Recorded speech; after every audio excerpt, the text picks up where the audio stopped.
ngedaki Ciremai. Tadinya mau gua yang anterin, tapi tadi pas pulang dari minimarket gua jatuh dari motor. Kaki gua terkilir nih. Kapan? Besok pagi dong. Nanti lu ketemu aja sama mereka di base camp sekitar jam 8 lah. Berapa orang? 4 orang dong. Semuanya cewek berhijab. Wah, cewek Indra. Cewek. Akhirnya saya menyanggupi tawaran Indra. Saya pun langsung prepare semua perlengkapan.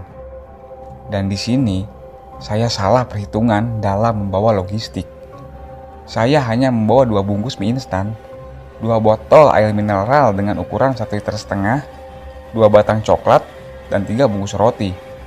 Jujur, itu logistik hanya buat diri saya sendiri.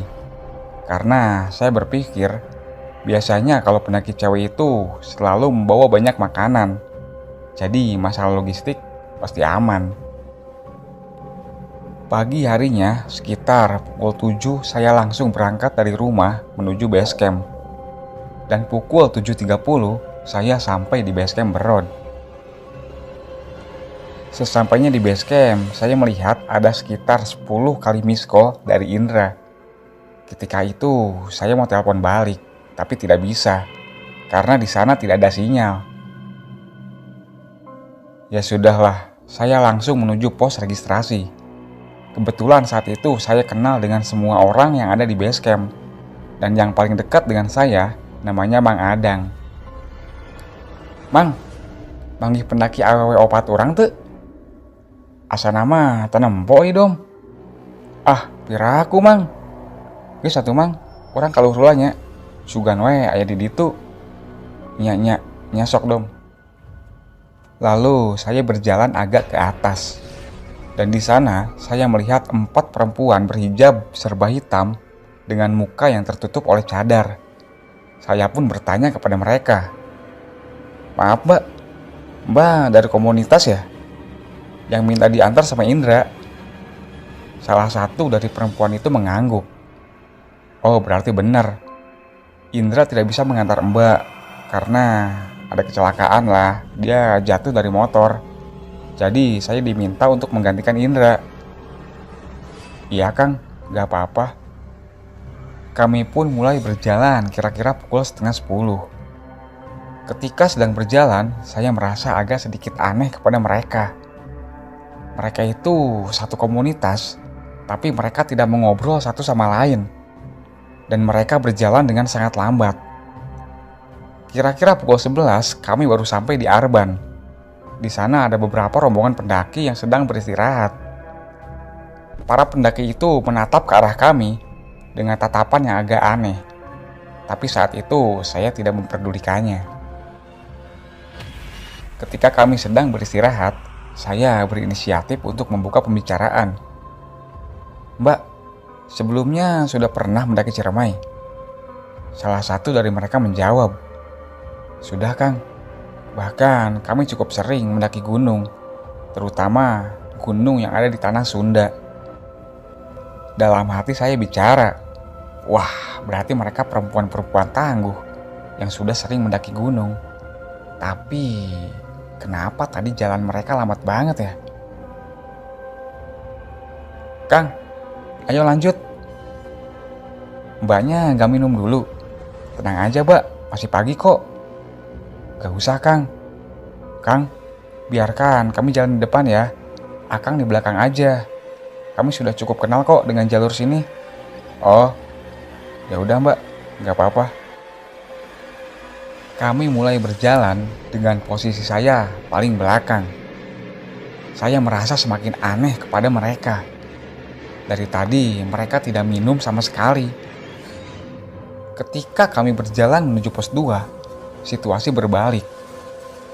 Yang awalnya mereka tidak mengobrol sama sekali, tapi kali ini mereka saling melontarkan kalimat satu sama lain.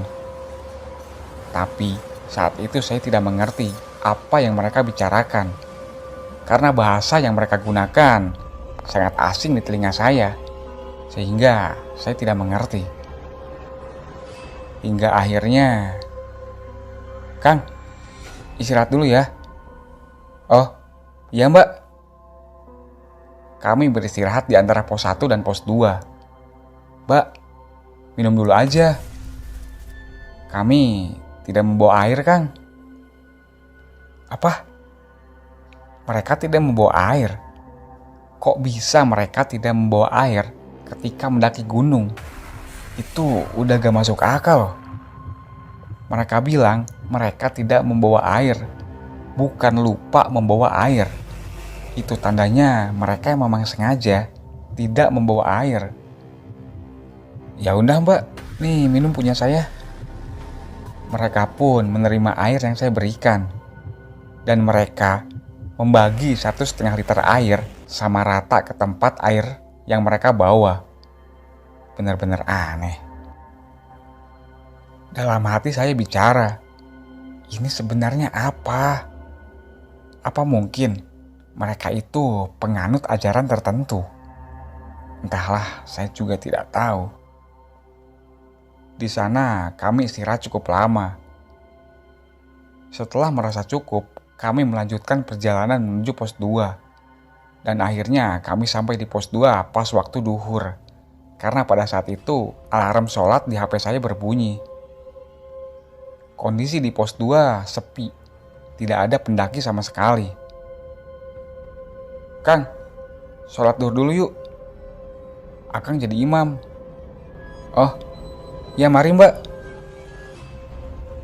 Kami pun sholat, saya sebagai imam, dan keempat perempuan itu menjadi makmum.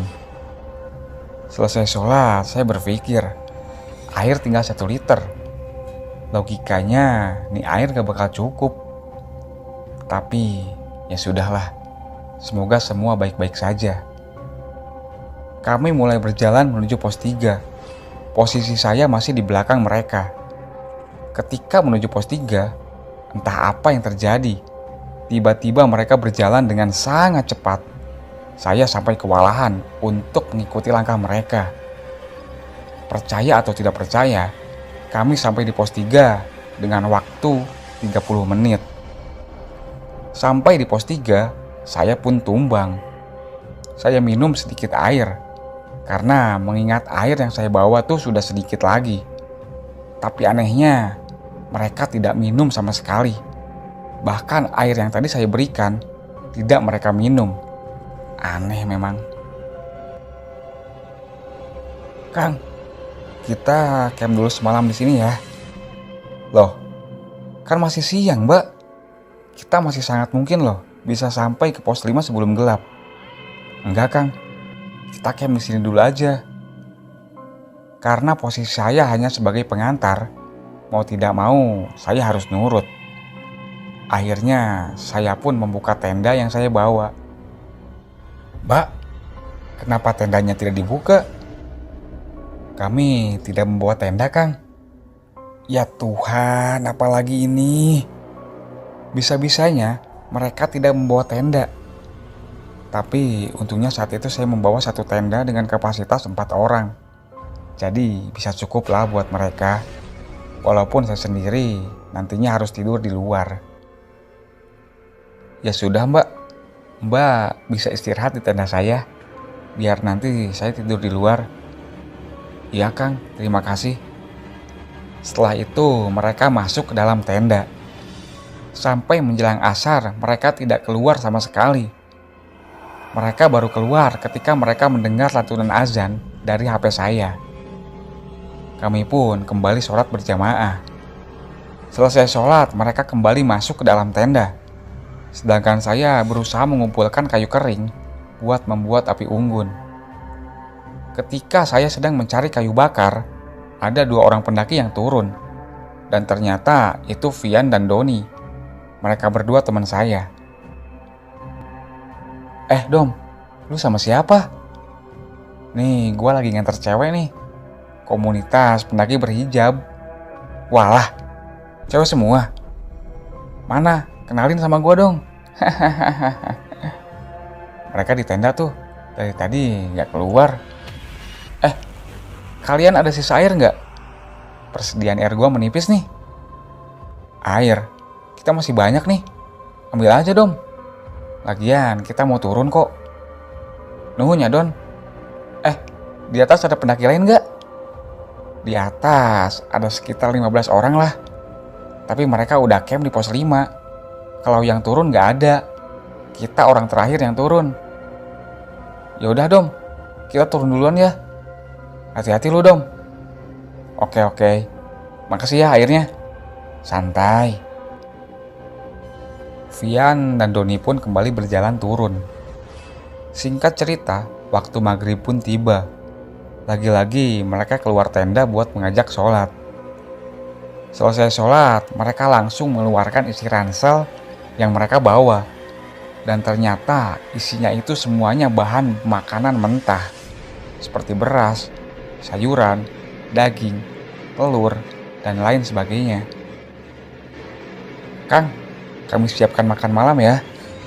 Iya mbak, saya buat api unggun dulu. Mereka mulai memasak, sedangkan saya membuat api unggun. Tanpa terasa waktu Isya pun tiba. Mereka kembali mengajak saya untuk melakukan sholat Isya. Selesai sholat Isya, kami langsung menyantap makanan yang mereka masak. Dan demi Tuhan, makanan yang mereka masak itu enak sekali. Mungkin ini makanan terenak yang pernah saya makan. Selesai makan malam, mereka kembali masuk ke dalam tenda. Sedangkan saya masih di luar, di depan api unggun, sambil menikmati kopi dan menghisap sebatang rokok. Setelah beberapa saat, tiba-tiba saya merasa ngantuk yang luar biasa. Tanpa tersadar, saya pun tertidur. Hingga akhirnya saya terbangun karena saya merasa kaki saya sangat panas. Ketika saya lihat, ternyata api unggun sudah membakar sebagian sepatu yang saya pakai. Sial, sepatu pakai kebakar segala. Ketika saya lihat jam tangan, saat itu jam menunjukkan pukul 10. Saya melirik ke arah tenda. Ternyata tenda sudah dalam keadaan terbuka dan di dalamnya tidak ada siapa-siapa.